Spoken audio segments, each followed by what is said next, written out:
Alors, vidéo concernant les flammes jumelles et en la période de cette pleine lune du 21 janvier 2019. Voilà, avec ce magnifique cadre et cet écrit de Bouddha: celui qui est le maître de lui-même est plus grand que celui qui est le maître du monde. Voilà, pour donner un peu le ton. Alors, j'ai procédé un peu différemment, c'est souvent le cas en période de pleine lune où je fais un peu plus au feeling, et là c'est vrai qu'il m'était difficile de choisir les oracles, enfin d'être appelé par les oracles, parce que déjà avec les runes, j'avais trouvé que les runes étaient vraiment basées sur cette pleine lune, et c'est peut-être pour ça d'ailleurs qu'elle a été diffusée si tard, que j'avais pas eu le temps de la diffuser plus tôt, parce que c'était vraiment en relation avec les émotions qui remontaient et ce qui a traité, et aller chercher au fond de soi pour se réaliser, pour être soi déjà, retrouver son authenticité et se réaliser dans la matière. Donc là, j'avais reçu un nouveau tarot, voilà, qui est le monde,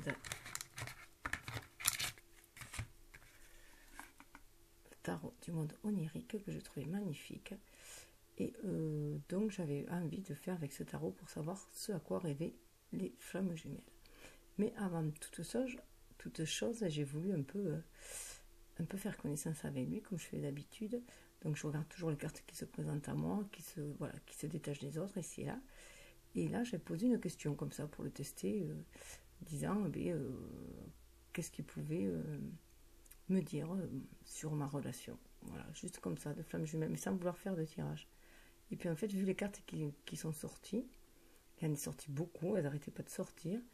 Mais du coup, je m'en suis servi pour le tirage, et vous allez comprendre pourquoi, si vous vibrez bien sûr sur les mêmes ondes que moi.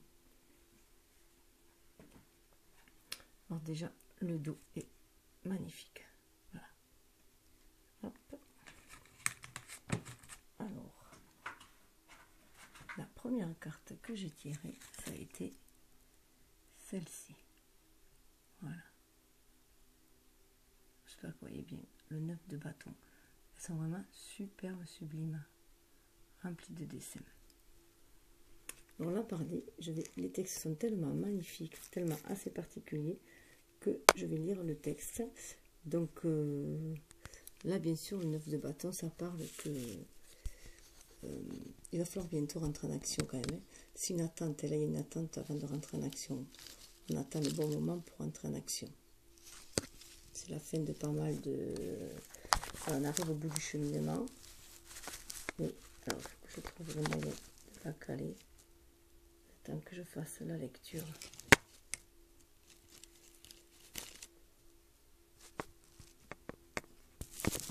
Voilà. Tout ça. Donc là, ça a l'air d'aller. Donc, alors, avec le 9 de bâton, les sentinelles veillent en surplomb, sans cesse méfiantes, sans cesse vigilantes. Ce sont les gardiens éternels, prêts à affronter les inconnus que cachent les abysses. Peut-être n'y a-t-il que lumière et brume à l'orée du monde, mais jamais encore ne se sont-ils hasardés au-delà pour voir de leurs propres yeux. Ils savent juste qu'on leur a confié la garde du monde, et fixent leur regard vers l'ouest, lointain, là où tombe la nuit chaque soir au crépuscule. Lorsque les derniers raies percevront le ciel et qu'un rayon vert saluera le soleil, que surgira-t-il de la nuit abyssale? Les veilleurs pourront-ils résister à l'assaut? Ils n'ont jamais encore été mis à l'épreuve. Quotidiennement, à la tombée de la nuit, ils attendent leur adversaire anonyme, plissant les yeux vers les ténèbres de l'ouest et se demandant s'il viendra. Il leur est facile d'être grands, fiers et au garde à vous, lorsque la force du soleil brille sur leurs épaules. Il est bien moins aisé de traverser ainsi le silence de la nuit. Pourtant, les sentinelles demeurent, car elles savent qu'un jour, on aura besoin d'elles. La vigilance est le mot d'ordre du 9 de bâton. Il est important de ménager vos forces et de toujours vous préparer à toute éventualité. Préserver votre pouvoir est plus important encore. Découvrez votre force intérieure, car parfois nous ignorons notre capacité à affronter l'épreuve jusqu'à ce que nous y soyons confrontés. Mais attention, la négligence et le relâchement s'installent facilement lorsque le défi se présente moins subitement ou moins souvent que prévu. Cultiver cette acuité peut même s'avérer être le plus grand des défis. Donc c'est vraiment retrouver sa force intérieure, retrouver cette lumière en soi pour être prêt à agir et prêt aussi à affronter les ténèbres, parce qu'on voit bien qu'il y a les deux parties. Donc c'est être bien centré entre les deux. Et voilà, on sait qu'à un moment donné, il va falloir aussi les affronter pour finir ce parcours-là et entamer autre chose. Donc ça parle bien au niveau de la pleine lune. Alors la carte qui a suivi derrière, donc c'est avant de passer à l'action, alors que ce soit autant pour la féminine que pour la masculine, puisque la féminine c'est son énergie yang qui va la faire passer à l'action. Donc là pour l'instant elle est en attente elle aussi. Elle est en attente, voilà, elle est à la recherche de sa force intérieure, elle est en attente aussi des choses pour pouvoir agir. Mais là bien sûr je l'associe au masculin, parce que principalement, si je vais l'associer à eux, mais c'est aussi l'énergie yang de la féminine, avec le roi d'épée. Donc là, on le voit, il est très hésitant, il attend pour agir. Il attend pour agir le bon moment, donc en attendant, et puis il se prend un peu la tête avec le roi d'épée, il se prend un peu la tête, voilà. Il essaie d'être à l'écoute de ses émotions, tout en étant bien ancré sur terre, là, voilà, tout en essayant de raisonner. Seulement le raisonnement et l'intuition, c'est un peu difficile les deux à la fois. Donc voilà, il est un peu certaines prises de tête, donc il va vite comprendre qu'il est bon de suivre ses intuitions. Alors, avec les épées. À l'image de l'épée qu'il érige vers le ciel, prêt à se battre, il symbolise la force et la moralité. Il a pouvoir de vie et de mort. C'est un roi guerrier, l'épée toujours brandie pour bondir dans l'action s'il le faut. C'est un chef, chevauchant triomphalement sa monture au-dessus d'une armée. Il mène à terme ses actions, suivant la voie de la vérité qui illumine l'éclair de sa lame. Il a pour guide la silencieuse sagesse de la chouette. Perchée en équilibre sur la pointe de son arme, elle roule des yeux pénétrés du savoir ancestral que confèrent à son espèce les croyances humaines. Complétant son escorte, 2 noirs corbeaux avancent à ses côtés, comme Ungin et Munin, les corbeaux jumeaux qui accompagnent Odin, la pensée et la mémoire. Ils volent loin en quête de vérité, en rapportant leurs visions qu'ils murmurent à l'oreille du roi. Ensemble, ils sont l'équilibre du jour et de la nuit. Ils sont la clarté brute du soleil, et la chouette est la vérité, qui ne s'étend distinctement qu'à la douce lumière des étoiles et de la lune. Voilà ce qu'incarnent ses compagnons ailés. Les ombres de la nuit enveloppent ses épaules manteau vivant de pourpre, une couleur que les Grecs d'Antiquité associaient à la royauté. Au pied de son trône est grand l'homme de Vitruve de Léonard de Vinci. Est gravé l'homme de Vitruve, Léonard de Vinci, symbole de l'union entre l'art et la science, de la symétrie du corps humain et de l'univers tout entier. Donc là, on voit bien qu'il doit harmoniser son intuition, en fait, son côté lunaire, son énergie yin, avec son énergie yang, avec son raisonnement et avec ses actions.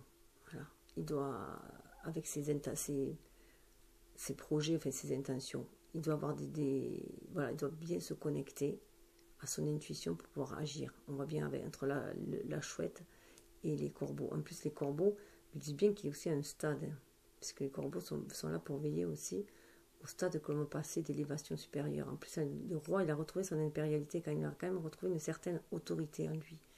Mais c'est peut-être aussi une autorité qui le bloque. Il est peut-être trop tranchant ou trop dur avec lui-même aussi. Donc, il demande d'être beaucoup plus intuitif. Donc là, on le voit bien. Il chevauche, voilà. Il chevauche, on voit qu'il domine. Là, il a son escorte, mais lui, il est là. Et ensuite, il y avait, on a le couple, on a la reine d'épée. Alors, elle est à l'envers. Je vais tirer à l'envers, donc je vais expliquer pourquoi à l'envers, mais je la mets à l'endroit tellement elle est magnifique. Donc là, elle est dans son intuition, dans l'intuition et dans la création. Elle reçoit et elle transmet, et elle est bien ancrée, elle est bien positionnée. On revoit les deux couleurs avec lunaire et lunaire en bas, hein, et solaire en haut, le violet et l'intuition en bas et le lunaire en haut. Donc elle met beaucoup d'intuition dans sa matérialité, elle déjà. Elle est très très connectée.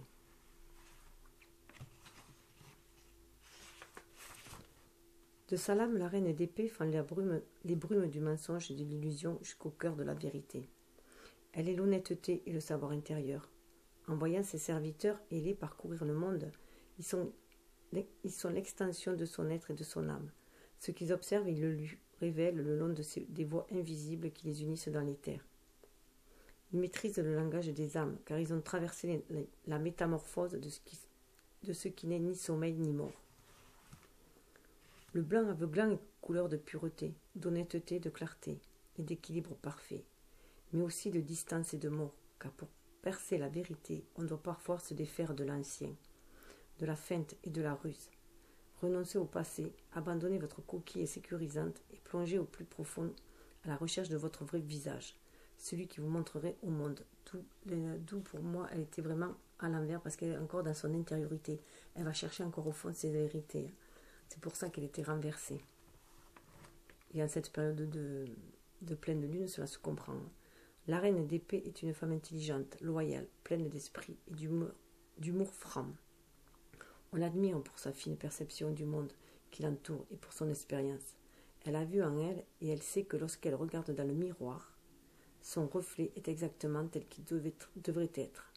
Et la lumière qui rayonne en son âme brille vive dans la glace. Donc on retrouve le miroir et les glaces qu'il y avait dans les runes. Dans le langage des fleurs, la serpentaire, commune de couleur pourpre, est symbole de force intérieure et le chrysanthème blanc de vérité. Donc on retrouve, donc on voit bien aussi, pour moi c'est vraiment au niveau de la féminine, ça serait être beaucoup plus raisonner un peu plus au niveau de l'action, hein, pour elle, hein, ça serait de mettre plus de yang dans son intuition. Et donc d'être beaucoup plus, de planifier beaucoup plus, hein, tout en planifiant grâce à aux bénédictions qu'elle reçoit et aux inspirations qu'elle reçoit, hein, mais passer un peu plus à l'action. Et pour le masculin, c'est vraiment se reconnecter, puisqu'elle était aussi à l'envers, la féminine, la reine d'épée, se reconnecter en fait à son intuition, vraiment, pour chercher cette vérité qu'il y a au fond de lui, et faire ressurgir cette vérité, et du coup mettre beaucoup plus de douceur et d'intuition dans son roi, parce que là ils sont quand même un petit peu perturbés. Et dessous, suivez le 10 de bâton, et là on voit une femme qui porte tout un monde au-dessus d'elle. Donc c'est pour ça que je l'ai vraiment associé à la féminine. On voit pas très bien du coup. Hop. Voilà. Donc on voit que chacun sont dans avec l'épée, la reine d'épée, le roi d'épée, donc sont dans le mental, mais qui pensent quand même à l'action, hein, avec le 10 de bâton. Ils pensent quand même à concrétiser des choses. Et donc ils sont en pleine inspiration et en plein projet. Et la féminine avec le 10 d'épée arrive à la fin d'un cycle aussi, hein. Cette dryade porte sur son dos le poids de ce qui semble être un monde miniature. Ses branches poids sous les lourdes structures. C'est à elle qu'il revient d'assurer la protection et le bien-être des habitants de ces tours, de les nourrir de la sève de la vie par ses branches et ses feuilles. Leurs âmes sont les champs qui montent en spirale dans le feuillage de son cœur. Mais le froid métallique infiltre ses racines et son fardeau est bien lourd à porter. Elle pousse et s'arque vers le ciel, se tend vers le feu du soleil, qui aide à travers les moments difficiles. Donc on le voit, c'est difficile pour elle de porter tout ce poids dans cet ancrage, et donc c'est lourd, hein, au niveau de cet ancrage-là. Elle cède des anciens, la force des anciens, on le voit avec l'escargot en spirale là. Hein. Mais voilà, mais surtout elle va vers le ciel, elle s'inspire voilà, de la protection céleste et de ce qu'elle peut recevoir comme message divin, hein, pour s'aider, donc pour s'aider par ses intuitions. Le feu des bâtons est bas. La grande fournaise ronflante ne semble plus que braise. Que de demandes, que de besoins. Elle lutte et s'échine à garder la tête haute, puise à l'essence de sa créativité et de sa bienveillance. Aller trop loin, accepter beaucoup trop, être accablé d'une trop grande responsabilité, être tenu responsable, faire les choses à la dure. Les petits êtres qui vivent dans son feuillage n'ont peut-être pas besoin de sa constante vigilance et de son éternelle tutelle, qu'elle considère comme son devoir. Elle les prodigue pourtant librement, elle porte son fardeau de plein gré et sait qu'elle possède la force intérieure de le soutenir afin qu'il s'épanouisse. Donc on voit qu'elle a vraiment une force intérieure, la féminine, qu'elle a vraiment cette force intérieure et qu'elle a ce sens du devoir et de responsabilité. Donc elle est aussi dans l'entraide, énormément dans l'entraide. Et pour cela, elle cède de ses intuitions. Et donc elle courbe le dos, hein, c'est sûr, sous le poids, mais elle avance. Alors, sous le deck, alors là, comme je disais, je l'associe du coup à la féminine. Voilà. Et le masculin avec le 9 d'épée, le 9 de bâton, pardon. Donc il est juste au-dessus, le 9 de bâton, 10 de bâton. Ils sont à la fin tous les deux d'un cycle quand même. Donc lui, il faut qu'il mette beaucoup plus d'intuition dans ses actions et elle beaucoup plus d'action dans ses intuitions. Et cette magnifique carte sous le deck, donc que l'on pourrait bien sûr associer au lien hein, avec le 2 de coupe, mais qui était à l'envers. Mais en fait, je l'ai plutôt associé moi, à ce que eux désiraient, tous les deux, en fait. Pas vraiment à l'énergie du lien, mais à ce que eux ils désiraient par rapport à ce lien. C'est légèrement différent, vous verrez pourquoi. Puisque là, c'est vraiment eux ce qu'ils désirent, eux, voilà, chacun d'eux. Donc le 2 de coupe qui était à l'envers, donc à l'intérieur d'eux, ils désirent quand même cette union. Ils désirent cette fusion, ils désirent cette union. Alors, c'est l'union de l'eau, de la terre et de l'air, l'alchimie des éléments scintillants d'or comme des coupes. Les poissons fendent les eaux. Où glissent-ils dans les airs? Les dryades se lovent l'une contre l'autre, tressées dans une étreinte aussi fluide que l'air qui les entoure. Où est-ce la mer? Âmes sœurs, elles s'enlacent à un seul tronc solide, chacune gardant pourtant son unicité et ses propres couleurs. Rappelant l'harmonieuse volute que forment ensemble le yin et le yang, ils s'enroulent l'un dans l'autre, dans un fluide va-et-vient qui les unit. Ils partagent une coupe, bois, murmure l'un dans un geste d'offrande. J'accepte, répond l'autre en saisissant l'objet. Ils boivent avidement d'un trait et la sève partagée coule jusqu'à leurs racines. L'autre coupe oscille dangereusement sur une branche déployée. S'ils ne veulent pas la voir, les esprits et les sylphides surveillent prestement. Pour l'heure, elle reste stable, mais l'arbre va grandir, ses branches vont s'étendre et se dérouler et s'orner de fleurs. La coupe tiendra-t-elle alors ou finira-t-elle par culbuter et chuter dans le sol et renverser son liquide précieux? Le 2 de coupe symbolise la création d'un lien, une union, un partenariat. C'est l'attirance des contraires et la possibilité d'un attachement. C'est une relation. Tels des organismes vivants, les relations grandissent. Les plus fortes se transforment en piliers de stabilité et les liens les plus faibles se défont pour tomber doucement dans l'oubli. Donc là, pour moi, c'est vraiment en lien avec ce qu'ils désirent chacun. Chacun désire que l'autre boive à sa coupe. Seulement, c'est encore à l'intérieur d'eux-mêmes. C'est encore à l'état de rêve. Et on voit qu'il peut y avoir avec l'autre couple qui est à côté, qu'il peut y avoir encore d'autres liens qui les entravent un peu. Et de toute façon, ils savent aussi que cette relation, cette fusion de leurs deux énergies vont former une troisième énergie, mais va aussi surtout, sûrement, pas forcément tout, mais séparer quelques autres liens, d'autres couples qui vont tomber, quoi. Voilà. Il y a des choses à trancher encore. Voilà, faire des choix à faire. Hein. Voilà aussi. Mais ils désirent vraiment cela au fond d'eux. On le voit surtout parce qu'après, il y avait à l'envers aussi, hein, l'as de coupe, donc c'est bloqué. Hein, les choses sont bloquées avec l'as de coupe, avec les cartes à l'envers, c'est qu'il y a un blocage. Mais le désir est là. L'as de coupe, le désir est là. Le désir est là de commencer quelque chose ensemble. De vouloir le faire ensemble, de commencer cette relation. De ne faire plus qu'un. Hein. C'est la première goutte d'eau qui tombe à la surface du lac. Lisse comme le verre, une vague presque imperceptible se répand en cercle toujours plus grand. C'est la secousse d'un minuscule séisme, qui fait frémir les eaux marines jusqu'à ce qu'elles se fracassent contre une grève lointaine. C'est le premier frisson d'émotion, de compassion et d'amour, d'intimité et de communion. Cette minuscule goutte d'un potentiel qui bientôt ira grossir la rivière des milliards de gouttelettes qui font l'humanité.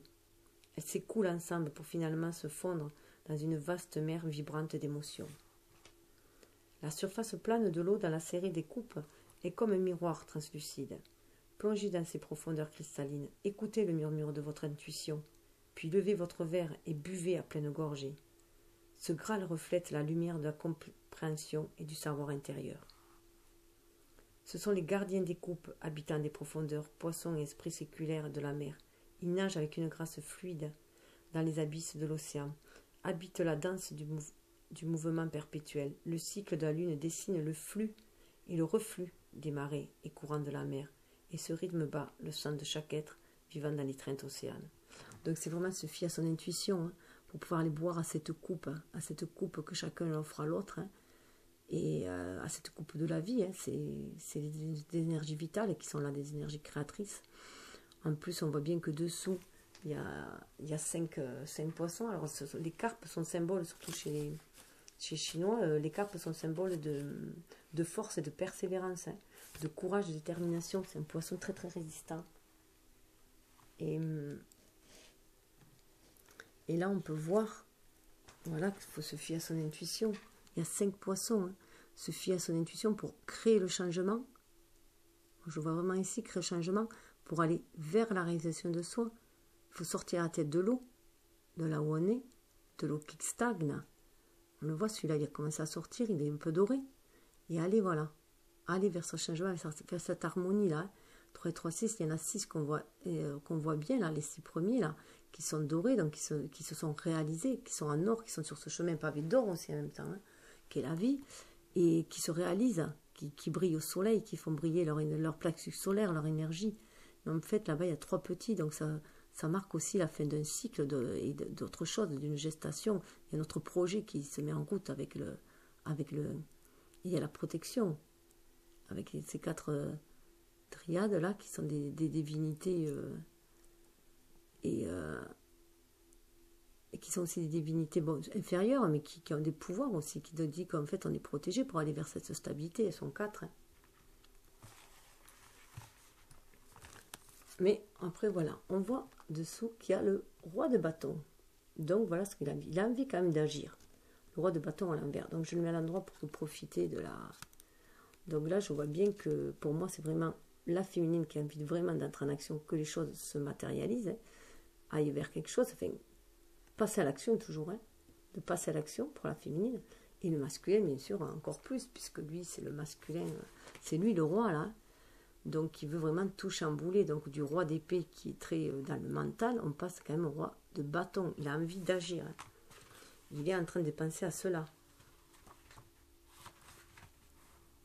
Il tient son bâton haut comme un flambeau, un fanal de flammes et de lumière. Peut-être est-il lui-même ce fanal, rayonnant du feu qui brûle en son sein et de l'ardente couronne qui orne son front. Il lève plus haut le vif flambeau pour éclairer son chemin et avance à grands pas. La terre tremble, les êtres de la forêt reculent, les arbres se scindent devant lui, devant leurs branches pour lui offrir le passage. L'environnement se soumet à sa volonté, répond à ses ordres et ses désirs informulés. Donc là, ça fait repenser vraiment au niveau des runes, où il y avait vraiment le flambeau aussi était là. Le roi de bâton est charismatique, la force de son charme est irrésistible, à tel point que le monde semble se mouler à ses désirs et à s'incliner devant sa volonté. Il est source d'inspiration et se pare avec aise des habits du pouvoir, comme s'ils étaient sa peau. C'est son élément naturel, son feu intérieur, qui flamboie dans son sang, dans sa voix et irradie tout ce qui touche son regard. Il a en lui l'esprit du lion, fier et féroce, dominant. Il chasse sans crainte ce qu'il désire. il passe à l'action avec l'assurance, la force et la grâce féline du puissant animal intrépide. Il n'hésite pas à prendre des risques et foule volontiers les dangereux sentiers de l'inconnu. Tout cela, le masculin, il a au fond de lui. En plus, avec la pleine lune en lion, c'est vraiment au fond de lui. Donc en fait, il est en train de penser, il est dans son mental avec les épées, mais il pense à cette force intérieure qui est en lui, qui bouillonne et qui a envie de sortir. C'est vraiment voilà, il est en train de penser comment il va pouvoir faire sortir cette énergie sans tout brûler autour, sans tout détruire autour. Parce que c'est quand même aussi le feu, c'est le feu vital, le feu de la création, mais c'est aussi le feu destructeur. Donc voilà, il a envie d'agir, mais pas de détruire, parce que dans les relations précédentes, il y a eu des destructions. Donc voilà, chat échaudé, craint l'eau froide. Là, bon, il veut bien retrouver son lion, mais et la féminine aussi a ce lion qui rugit en elle. Donc qu'elle sent aussi monter, mais à plus faible dose, bien sûr. Et on voit, voilà, quand je disais qu'il était pris dans son mental, on le voit, le 9 d'épée. Voilà, 9 d'épée. On est vraiment pris dans le mental, masculin. Enfin, la féminine aussi, mais à moindre effet, je dirais. Parce qu'elle a déjà vu, on l'a vu, elle était dans la reine d'épée, elle était déjà dans son intuition, elle a déjà un autre niveau. Voilà. Elle est vraiment en introspection. Alors.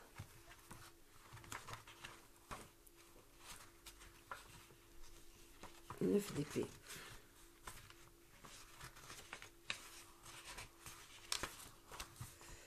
Alors, les corbeaux, la tempête, les corbeaux des tempêtes annoncent la dissolution imminente. De leur voix rocailleuse, l'absolution, et tourne en spirale vers l'avenir espéré, vers l'avenir redouté.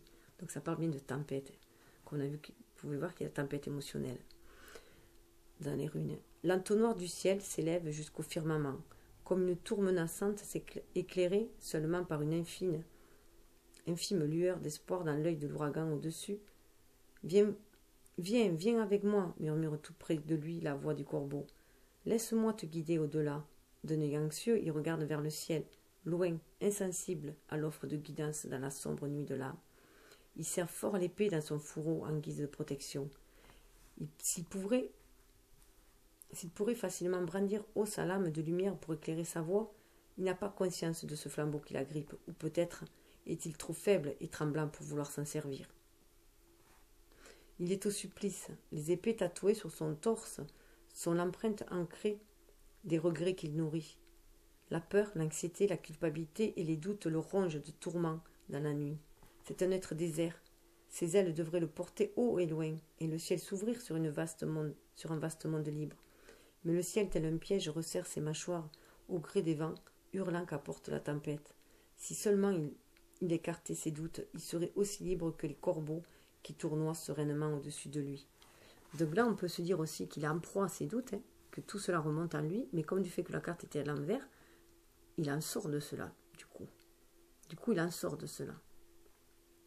Grâce à cette introspection, il va sortir de cette tempête émotionnelle. Alors là, oh pardon, c'est moi, voici la reine de bâton. Donc on a à nouveau le couple, voilà, qui était à l'envers, donc la reine de bâton à l'envers. Alors, je vais la mettre au milieu parce qu'autrement on ne peut pas voir. Voilà, qui est magnifique, donc on la voit qu'elle est là, et elle est toujours, elle est à nouveau à l'envers, donc elle est toujours vraiment en introspection, la reine. Même là, elle est en train de, voilà, de chercher l'inspiration pour passer, pour faire des projets.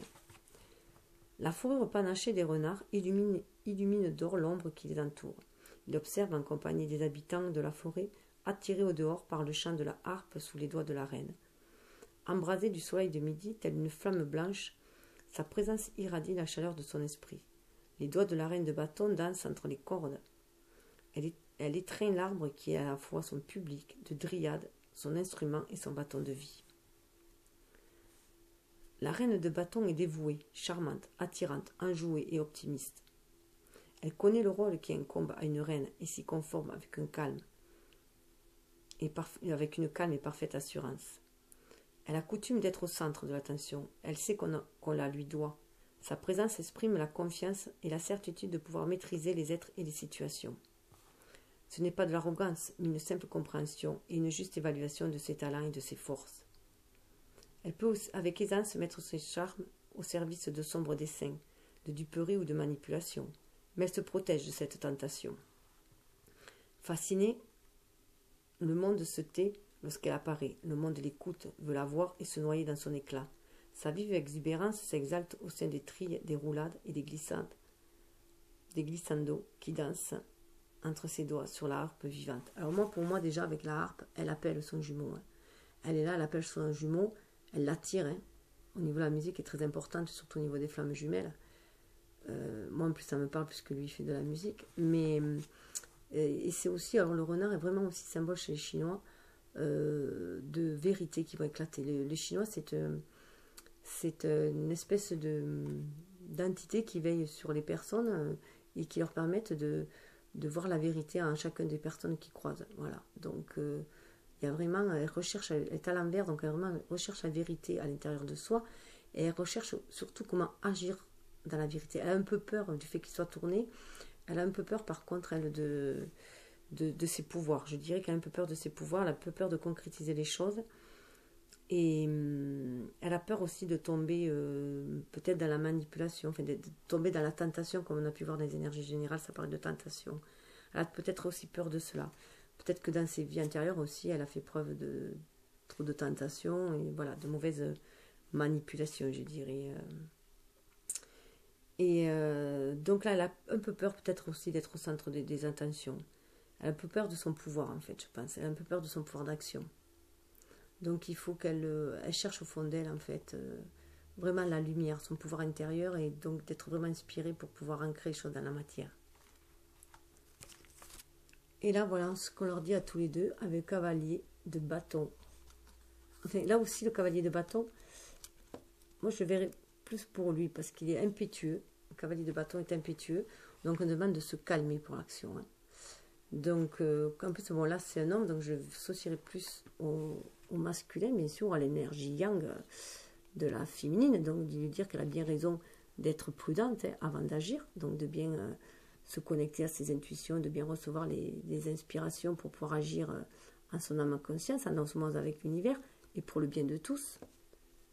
Voilà. Et voilà, parce qu'il y a le cavalier de bâton. Le cavalier de bâton annonce le changement et la progression vers un but. C'est un être vibrant d'audace et de passion. Son esprit resplendit des flammes qui symbolisent la série des bâtons et à l'image du feu, le pelage flamboyant du lion qui lui sert de monture, de même que ses surveillants, les renards qui illuminent les bois alors qu'ils fusent parmi les arbres. Le vent balaye du bout des doigts ses cheveux et rit joyeusement de cette sensation et de la puissance bridée dans les muscles du lion dont le corps s'étend et se replie sous lui. Donc ça fait penser au cheval aussi, dans les runes, la monture, le cheval, qu'il fallait que le masculin soit en accord avec sa monture, donc en accord avec le flux des énergies, le flux de l'univers. Ce cavalier accomplit un périple d'aventure, l'excitation flotte dans son sillage, sans forcément qu'il le souhaite. Sa présence suscite invariablement rivalité et conflit, peut-être à cause de son impudence, de son assurance, de sa confiance en soi. Sa nature agressive est pour certains un signe de suffisance et d'impétuosité. Peut-être a-t-il été, par le passé, dans cette suffisance et dans cette arrogance à la limite. Donc maintenant, on lui demande de se calmer et de calmer cette arrogance et cette impétuosité, d'agir avec plus de discernement. Avec le roi d'épée, c'est aussi être plus dans le discernement. Il y a le cœur ardent du lion et l'intelligence vive du renard. Mais la sagesse lui fait parfois défaut. Il cavale prudemment de par le monde, bondit du haut des falaises, dessinant des arcs héroïques jusqu'à la destination. Quelle vision extraordinaire que de voir incarner en lui la figure du héros. Le destin, la foi et la pureté de son but embrasent son regard.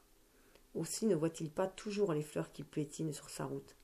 Fonçant tête baissée au-devant, prudence, ne laissez pas la nature sanguine et l'énergie ardente de ce cavalier être source de discorde, de perturbation. Donc, c'est peut-être pour ça aussi que, comme on le voyait, il était dans le roi d'épée, qui était dans le mental. Peut-être que du coup, voilà, il a peur de piétiner cette relation. Voilà, hein. Si elle ancre cette relation, s'il la matérialise et la concrétise, il risque de la piétiner. Il a peur de la piétiner. Il la trouve tellement pure et belle qu'il a peur de piétiner cette fleur, il a peur de piétiner de blesser sa féminine aussi. Hein. Je le vois comme ça. Hein. Donc vraiment de calmer cette impétuosité qu'il avait eue dans sa jeunesse et de retrouver ce roi lion, enfin le roi d'épée qui est beaucoup plus stable quand même que le cavalier, qui est beaucoup plus sage, beaucoup plus mature. Et on avait le valet de bâton, que moi j'ai associé à la féminine parce que c'est une dame, bien sûr. Mais qu'on demande aussi, du coup, au cavalier d'être plus sage, comme le valet, en fait. Hein. Et le valet, on lui demanderait d'être un peu plus impétueux, comme le cavalier. Voilà, c'est vraiment une alchimie, en fait, hein, entre les forces, entre les éléments, entre les 4 éléments. Bon, là, pour l'instant, c'est le feu et l'air, mais c'est vraiment une alchimie entre les deux. Et entre son énergie yin et son énergie yang. Ce qui fait partie au mariage sacré. De nos énergies. La musique est la langue universelle de l'humanité. On retrouve la musique là, c'est pour ça que je parlais aussi de la féminine. Pleine d'assurance et de joie enfantine, elle joue de son instrument, proclamant ainsi son message. La cadence trace dans sa danse des mélodieuses volutes, chante la confiance et l'assurance. Les notes aiguës suivent un temps pressé, irrésistible pour celui qui l'entend. Elle sourit, consciente d'attirer les regards, tandis qu'accordent les créatures des bois. L'enthousiasme est palpable. L'air frémit d'une vive exubérance. De l'éther au monde souterrain, de la mer et des cieux, venez à mes côtés. J'invite chacun à entendre l'appel. Volez jusqu'à moi, courez, nagez, cabriolez. Le valet de bâton est créatif et passionné. Cette figure charismatique, pleine d'esprit, parle sans détour de sa philosophie. Elle est résolue, directe et franche lorsqu'elle formule ses opinions. Elle peut être enseignante, avide de transmettre les bribes de savoir qu'elle a glanées au fil de l'existence. C'est l'étincelle vibrante de l'initiative et de l'inventivité. Elle invite à plonger et à saisir les occasions qui peuvent effrayer, mais qui sont riches en potentiel. Parfois, les gestes qui vous poussent aux limites du confort sont les plus gratifiantes. Le valet de bâton vous invite à agir plutôt que de nourrir des désirs secrets. L'important, c'est l'action. Pouvez-vous entendre son chant teinté à votre oreille? Entendez-vous son charme voluptueux chanter de sa voix impulsive? Donc on le voit que là, elle est à l'envers, donc elle a peur quand même de passer à l'action. On lui dit de passer à l'action, de ne plus rêver là en fait. Hein. De passer à l'action pour réaliser ses désirs secrets. Et là, c'est aussi, pour moi, qu'elle était à l'envers, c'était aussi écouter son enfant intérieur, écouter le murmure de son âme, hein, qui envoie des intuitions bonnes, des inspirations bonnes pour pouvoir agir. Et agir dans la vérité. Il y a toujours les renards là autour. Hein.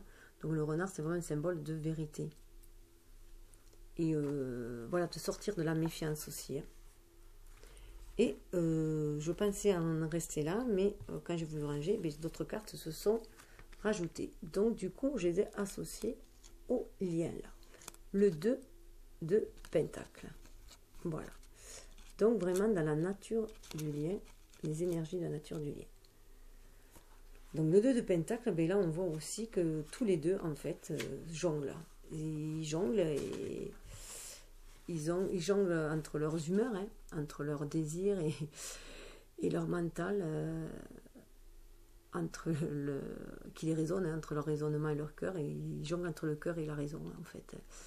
Donc voilà. Donc vont-ils toujours rester en équilibre? Vont-ils être déséquilibrés? Vont-ils, voilà. Ce qu'ils vont faire là, c'est un petit caméléon là, comme le caméléon, ils essayent de s'adapter. Voilà, et comme ils peuvent essayer de s'adapter pour surmonter les obstacles aussi, hein, et être guidés vers la lumière, ils suivent leur intuition quand même, hein, pour chercher cet équilibre là. Ils suivent leur intuition pour sortir du brouillard. Hein. Ils se tiennent sur un fil et dansent comme un jongleur, comme le dieu hindou Shiva. Il danse la danse de la création et de la destruction. Équilibre harmonieux de forces opposées. Comme si sa pose elle-même n'était nullement précaire, le rocher élevé sur lequel il perche semble presque osciller, manquant de s'effondrer dans l'abysse au moindre geste malheureux, à la moindre rafale d'un vent égaré. Lapsus, c'est le vœu égaré.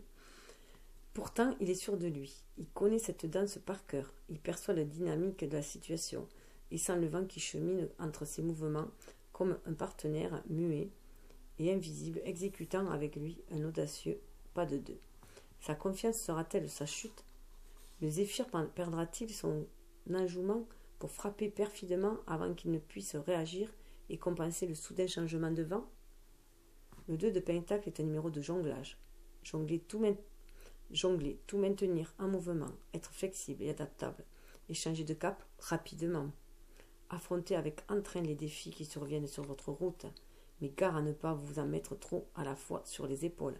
Là, j'y vois aussi qu'on était habitué à jongler, à être le bouffon un peu parce qu'on porte tellement de masques dans la matérialité qu'on nous habitue à jongler avec nos émotions, avec ce que l'on ressent, hein, pour les ancrer, être conforme à ce qu'on nous demande en fait, la société nous demande.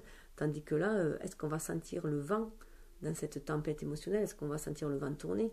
Ou est-ce qu'on va se casser la pipe, quoi, tout simplement? Est-ce qu'on va sentir le vent tourner et saisir cette occasion pour être soi-même? Voilà, ce qui est important, c'est ça. C'est à un moment donné, c'est bien d'équilibrer ses énergies, mais quand on les équilibre, on ne jongle plus. Là, elles ne sont pas équilibrées. Le yang n'est pas équilibré. Le jour et la nuit, le spirituel, le matériel n'est pas équilibré. Voilà, le solaire et le lunaire n'est pas équilibré. L'ego et l'âme ne sont pas équilibrés, ne sont pas harmonieusement, du moins en équilibre. Et du coup, voilà, on le sent dans notre intériorité, parce que c'était à l'envers. Hein. Donc ça crée vraiment un bouleversement émotionnel à l'intérieur de soi, un séisme. Hein.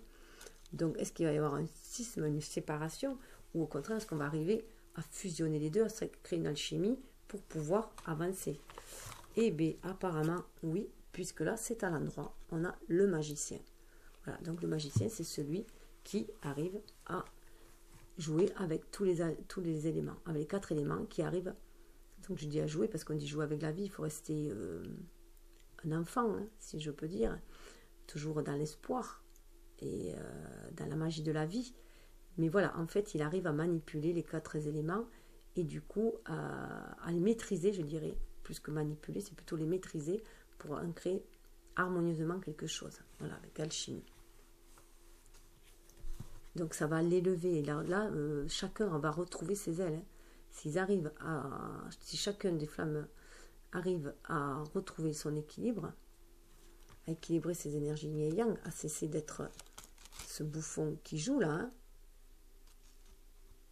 ce jongleur, s'ils y arrivent, voilà, ils vont vraiment retrouver l'équilibre. Là, ils sont stables. Et il faut suivre la voie du cœur. Avec cette émeraude-là, on voit bien que c'est suivre la voie du cœur. Suivre la voie du cœur, mettre ses intuitions dans la matérialité, hein, puisque le rocher est violet, voilà. Être toujours connecté, on le voit bien, là, il est connecté. Et toujours prêt à prendre son envol. De humer le vent et prendre son envol. Il y a une protection divine avec le 8 au-dessus qui symbolise l'univers.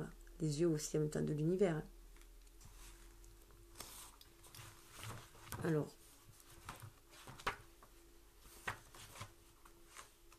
avec le magicien. La figure du fou erre comme une graine portée par le vent, à l'instar d'une plume ondoyante, d'une goutte de rosée cristalline, et voit le magicien. Elle observe le jeune homme initié au mystère des éléments, instruit. Il maîtrise les illusions, les invocations et les envoûtements. Un jour, elle ne résiste pas, et d'un souffle effleure ses paupières. Il ouvre subitement les yeux et la voit un moment. « Qui es-tu » demande-t-il, mais déjà l'esprit se transforme en cerf et bondit loin de lui. Le magicien poursuit l'animal à travers les bois, mais chaque fois le cerf lui échappe de justesse. Ses pieds nus s'impriment dans la terre, l'air balaye ses cheveux, le soleil enserre ses épaules, l'éclair blanc et envoûtant de l'animal fendant la verdure ne cesse de la tourmenter, jusqu'à ce que soudain il disparaisse et le voilà seul. Sur un rocher, il aperçoit les dons qui lui sont destinés. Les vertiges des éléments brillent dans un ray de lumière, et ses mains se referment sur les offrandes, un sourire naissant sur ses lèvres lorsqu'il comprend le pouvoir qu'elle recèle. Signification, originalité, créativité, talent, volonté, confiance en soi, dextérité et habileté. Il s'agit de saisir l'invisible autour de vous pour qu'il devienne réalité, faisant éclore l'ineffable dans la sphère matérielle de l'existence. Le magicien fait appel aux traces que laissent les éléments, le feu de sa lanterne, la voix de l'océan dans un coquillage. le souffle de l'air dans une plume de corbeau et la terre dans les feuilles. Il sait ce qu'il veut, il sait qu'il peut le réaliser à force de volonté tenace et par sa capacité à manipuler le monde. Donc là, on voit, c'est retrouver vraiment sa capacité, le magicien qui est en soi, le pouvoir, son pouvoir magique. Donc c'est savoir ce que l'on veut, donc poser des intentions claires déjà, et pour pouvoir les réaliser. C'est vraiment le pouvoir de l'intention avec la loi d'attraction, avec les 4 éléments. Et ce n'est pas tout. Regardez le 3 de Pentacle. Alors c'est le couple qui s'aide l'un l'autre pour se hisser vers le haut. Puis il y a un caméléon qui les aide, voilà, à se... Le caméléon, pour moi, c'est vraiment s'adapter, hein, s'adapter à l'environnement. Alors, avec le 3 de Pentacle,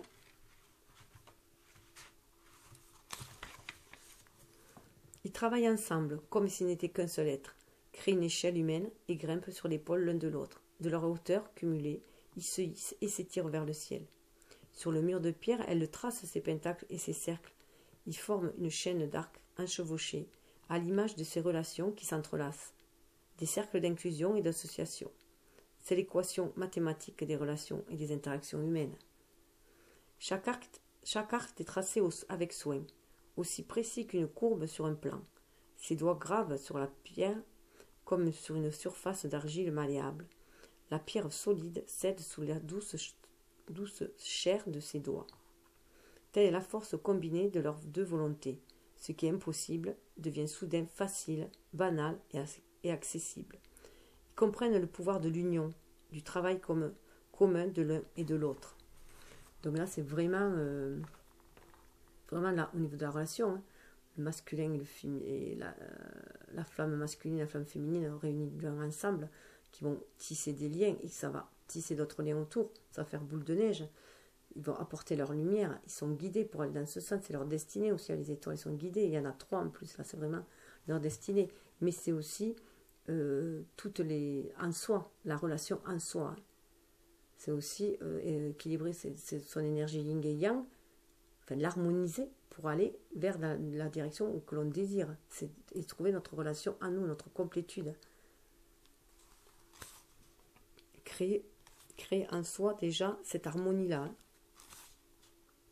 S'aider de nos deux énergies et de nos deux êtres, notre être spirituel et notre être incarné, nos deux facettes en fait.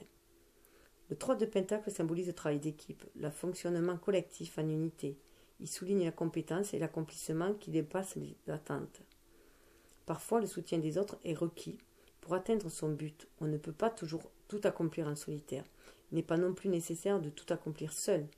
Tendre la main vers l'autre n'est pas un aveu d'échec, car le travail commun requiert patience, organisation et compromis, dans le respect des principes de la coopération. Il y a vraiment une coopération, un respect de la patience, de l'organisation. On retrouve ça, on l'avait dans les énergies générales. Et là, c'est vraiment arrivé à une unicité. Une unicité pour la personne, pour chaque personne, et une universalité, puisqu'on travaille en équipe aussi. Mais ce n'était toujours pas tout. Je pense que j'allais arriver là quand j'ai voulu ranger mon jeu et que des cartes sont encore tombées. Donc là, je les ai pris pour des conseils. Alors, j'avais le cavalier d'épée associé avec l'as de pentacle. Donc là, on voit bien que cavalier d'épée, voilà, on voit bien que si on suit les flux de l'énergie, hein, le flux de l'univers, ces énergies-là, si on se laisse porter par ces énergies-là, si on suit son intuition pour se réaliser, on va vers ce cavalier d'épée, vers cette impétuosité aussi, hein, vers ce mental qui va nous aider à poser des intentions justes pour qu'elles se matérialisent à côté avec le denier. Alors si je retrouve mon cavalier d'épée, ça sera bien. Alors, beaucoup de mental, beaucoup d'épée quand même.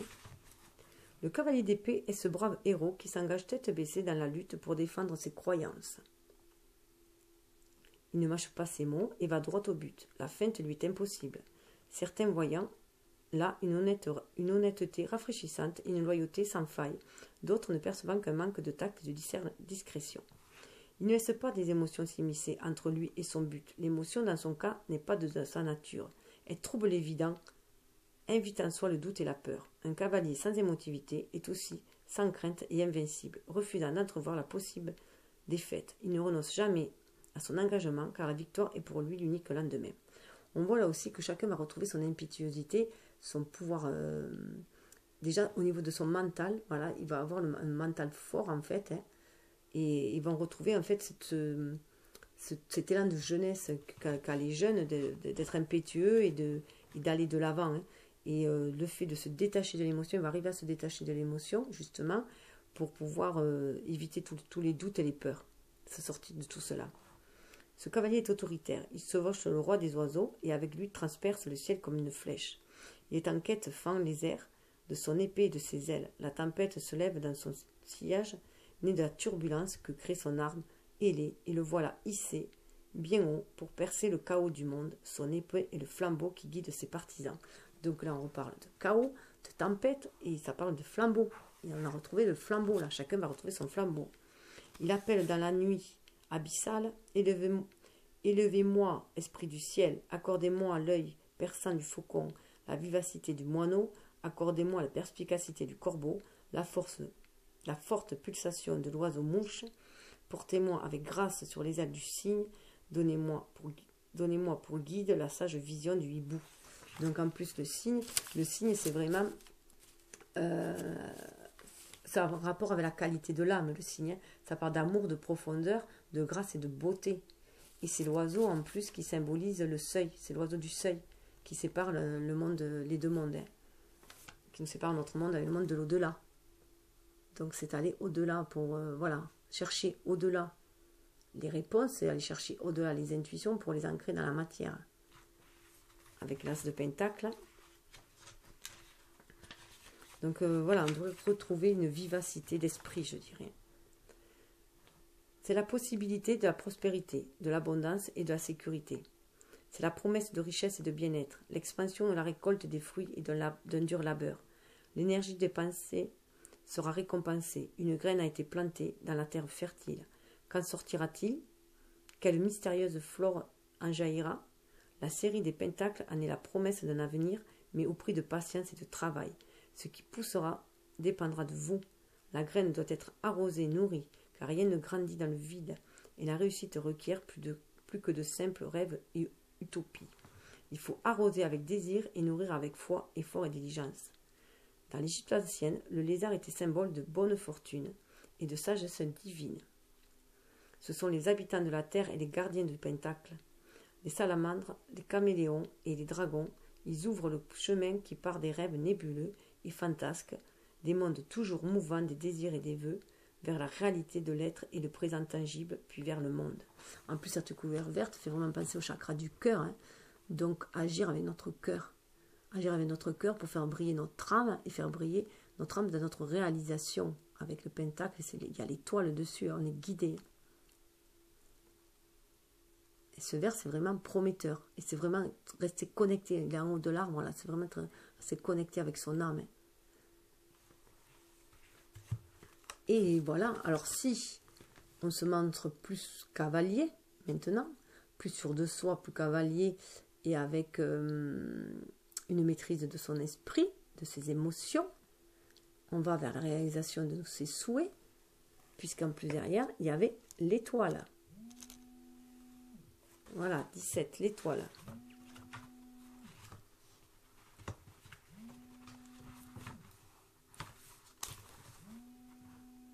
Des pas argentés sur les flots cendrés se dessinent à la lumière des étoiles irisées qui colorent la nuit des ranures opalines. Le soleil est absent, la lune invisible. Dans le calme murmure de la nuit d'encre, seule une traînée d'étoiles scintille, telle une fortune de diamants sur le tapis de velours astral. La rivière de la Voie lactée inonde les cieux à une cascade de rayons étoilés. Elle danse sur le chemin jusqu'à ce lieu où la rivière céleste se jette dans les eaux terrestres au reflet d'argent. Je m'excuse, j'ai un petit problème de vue, j'ai une cataracte et c'est écrit très petit, alors j'ai du mal à lire. Eau, terre et air ne font qu'un en sa présence. Marcher sur l'eau ou flotter sur la terre, peu importe, les éléments répondent à ses désirs. Elle danse d'un pas si aérien qu'il fait à peine frémir les ondes de sa scène. Elle danse la danse que les étoiles ont chorégraphiée au fil des millénaires, penchées au-dessus de la terre. Hommage silencieux à l'esprit ardent qu'elles ont appris à connaître. C'est la danse et le flot de la vie humaine, concentrée à une essence pure d'une beauté insoutenable. C'est l'image de l'espoir. Elle s'étire et s'étend, vire et vrille, saute d'une impossible hauteur au rythme silencieux des étoiles qui palpitent au-dessus. Une cascade de gouttelettes jaillit sa forme ondulante. Là où tombe chaque goutte de rivière, une herbe fleurie émerge lentement. Elle danse infatigable jusqu'au bout de la nuit. Si elle n'appartient pas au peuple des humains, elle incarne pourtant l'humanité dans son être même. Lorsqu'enfin la lueur de l'aube touche le ciel oriental, elle serre son manteau argenté, une soudaine lassitude dans les yeux, toutefois sertie d'un air victorieux. Elle remonte doucement le tapis de la voie lactée, rejoint ses sœurs étoilées qui brillent dans la nuit, impatiente de danser encore à la prochaine nuit noire. Signification, regain d'espoir, foi en l'avenir, inspiration, trouver en son être ce lieu de silence immobile, de sérénité, de tranquillité dans la tourmente. Donner sans retenue, partager, être généreux. La dureté du jour ou même du clair de lune s'est évanouie. Ne reste que le regard calme et sans jugement des étoiles.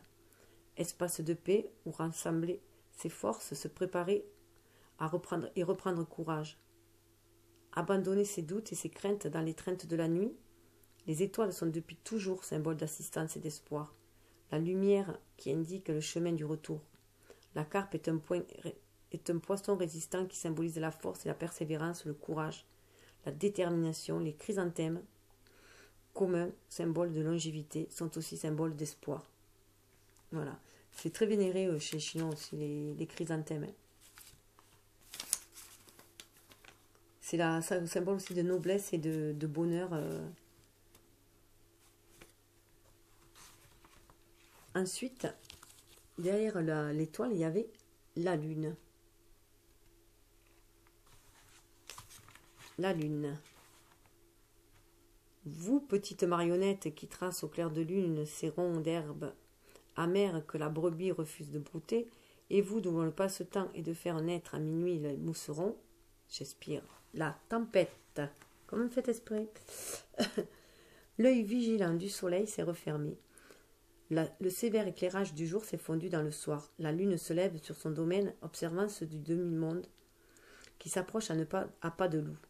Les champignons d'un cercle de fées brillent vivement dans ces douces vagues d'argent. Tandis que la lueur s'estompe au fil des instants, ils brillent toujours plus de leur phosphorescence, éclairant le chemin pour honorer la reine des fées. « Elle vient par ici !»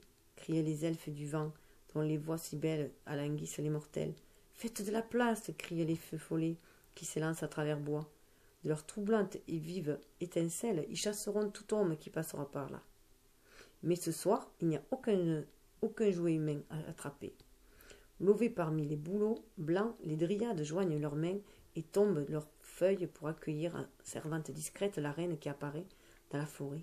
À son approche, les anémones jaillissent sous ses pieds. Nue, elle sourit et commence la danse. Place, place, règne la nuit, même la danse qui chasse le jour. Goûte au plaisir fou, écoute-nous de chanter. Ici, nul chagrin qui tourne de l'esprit, nul chagrin, nul tourment de l'esprit, nul secret scellé, nul secret convoité, car le cercle des fées n'invite qu'à l'abandon et à l'envol des sens. Signification, crainte et angoisse se bercer d'illusions, vivre la distorsion, courir après des chimères, rêve et vision des orientations. L'imaginaire est maintenant dans l'air de l'illusoire, et entrer dans un cercle de fées est, comme on le sait, dangereux. La lune est le royaume au-delà de ce qui est connu, confortable et prévisible. C'est l'autre monde, magnifique et totalement inspirant, mais dangereux et inquiétant lorsqu'on lui manque de respect. Tel un voyageur fantasque, il est facile de se laisser distraire par les feux follets qui nous écartent du chemin en errant dans la forêt. Mais si on garde l'esprit ouvert, un coup d'œil par-delà les frontières de l'évidence, réalité sera le plus beau des honneurs et le plus précieux des enchantements. Là où s'écoule la source du blanc et du noir confondus, il nous révélera des mondes inconnus et secrets. c'est le don de la lune. Donc c'est vraiment garder espoir en suivant ses guides et son intuition. On le voit avec la lune, il faut suivre son intuition. Là, ça va couper, donc je vais faire la suite sur une autre vidéo. Ça sera une petite vidéo après. J'ai peu de cartes à faire.